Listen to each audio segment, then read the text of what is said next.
Dalam persoalan Palestina, negeri-negeri Muslim hanya mampu beretorika.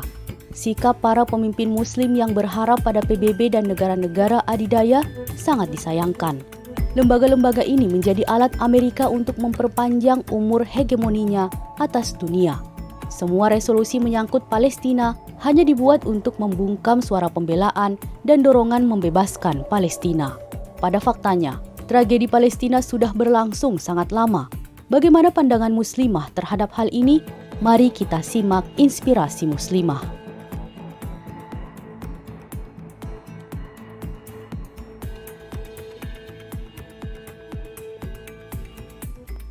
Umat Islam harus menjaga Palestina dari penjajahan Zionis Yahudi laknatullah itu karena kewajiban syar'i.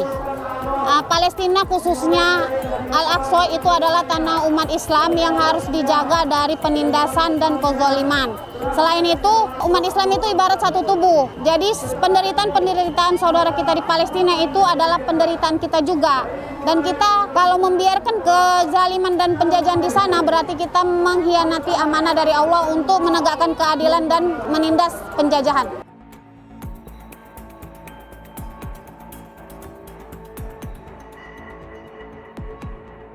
Umat Islam yang tidak peduli dengan penjajahan tanah Palestina itu karena beberapa faktor. Di antaranya itu karena lemahnya pemahaman tentang Islam dan ukhuwah Islamiyah. Terpengaruh oleh propaganda media yang menyamarkan kebenaran. Mereka sibuk dengan urusan dunia sehingga mereka abai terhadap penderitaan saudara kita di Palestina. Dan satu lagi itu karena mereka tidak memiliki keberanian untuk bersuara sehingga mereka memilih diam dan tidak peduli.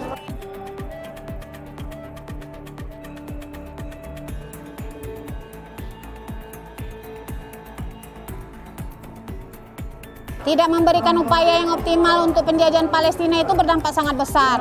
Itu akan membuat penjajahan terus berlangsung dan semakin brutal. Kekuatan umat Islam akan melemah sehingga penjajahan di wilayah lain kemungkinan akan terjadi. Terus kita juga akan dimintai pertanggungjawaban oleh Allah karena telah membiarkan kezaliman.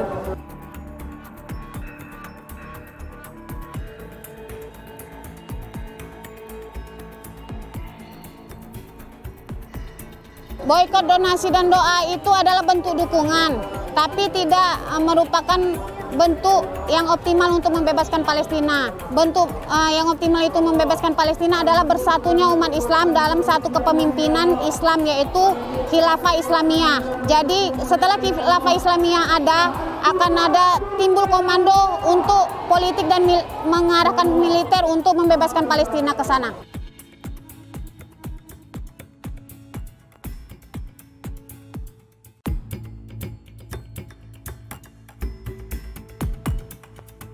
Akan selalu ada umat Islam yang berjuang untuk membebaskan Palestina. Dari sejarah dulu telah tercatat ya, akan selalu ada individu, organisasi atau pergerakan yang berjuang untuk membebaskan Palestina dari penderitaannya.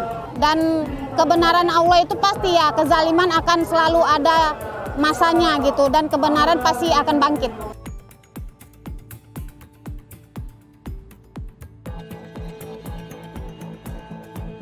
Kontribusi yang akan saya berikan untuk Palestina itu adalah terus menyuarakan dan mendakwahkan tentang persatuan umat Islam, Khilafah Islamiyah, dan terus melakukan boikot terhadap produk-produk Zionis untuk melemahkan ekonomi mereka, terus donasi untuk meringankan saudara kita di Palestina, terus doa juga karena itu senjata kita sebagai orang beriman.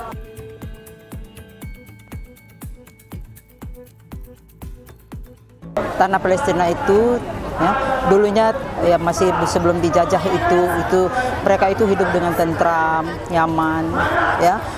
Nah, kalau kita lihat tahun 1948 itu memang mereka memang masih hidupnya nyaman sekali, tidak ada yang mengganggu. Begitu kedatangan Yahudi ke daerah Palestina, sedikit-sedikit tanah itu diambil sama mereka, dirampas sama mereka. Cukup mengkhawatirkan dan cukup menyedihkan bangsa-bangsa Palestina yang dihantam sekarang ini dengan rudal-rudal yang canggih, sementara pertahanan Palestina sendiri jauh berbeda, jauh minim.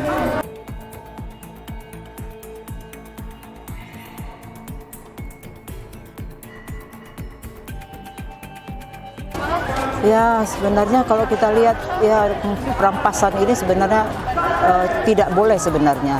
Maka mereka penjajah-penjajah masuk ke daerah itu untuk merampas tanah, terutama Yahudi. Ya, Yahudi ini tidak mengetahui itu tanah Palestina itu segitu besarnya.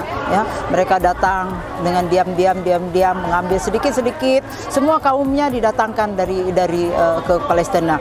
Maka sekarang ini kalau kita sangat menyedihkan, anak-anak tidak bisa sekolah, ya, pekerjaan mereka itu tidak bisa mereka laksanakan.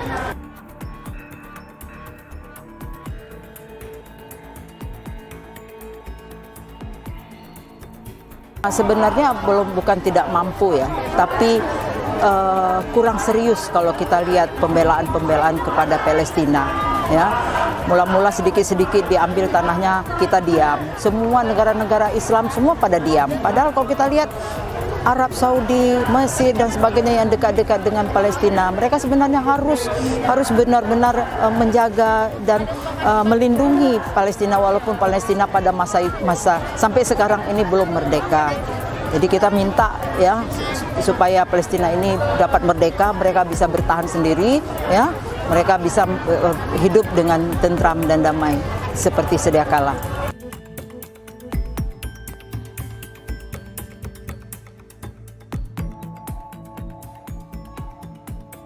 Nyatanya kan kalau solusi sampai sekarang tengok sebentar-sebentar gencatan senjata, tapi tanah juga tetap dirampas kan gitu.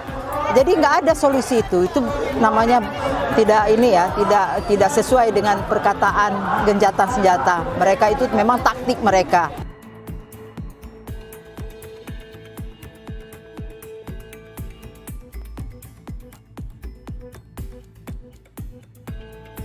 Terjadi peperangan ini kan betul-betul tidak sebanding.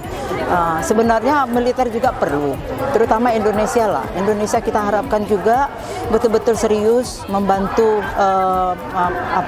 bangsa Palestina ini, ya, dengan mengerahkan tentara-tentara kita banyak kok yang canggih-canggih, ya. Kalau bisa tentara kita itu diterjunkan di lapangan sana, biar mereka pun juga kalaupun korban mati syahid di sana. Jadi kita harapkan tanah Palestina ini masih bisa, yang tinggal sedikit lagi kita masih mengharapkan kemerdekaannya. Jadi kita menghimbau kepada negara Indonesia, tentara kita banyak, ya, berbagai macam persenjataan juga kita banyak. Jadi cobalah diterjunkan dengan senjata-senjata kita juga. Melihat track record itu, bagaimana bisa kita berharap perdamaian dunia benar-benar tercipta, lalu kita bermimpi bisa menjadi bagian dari yang akan mewujudkannya? Yang justru terjadi adalah kita dimanfaatkan untuk mendukung penjajahan atas dunia di bawah mitos narasi perdamaian dunia.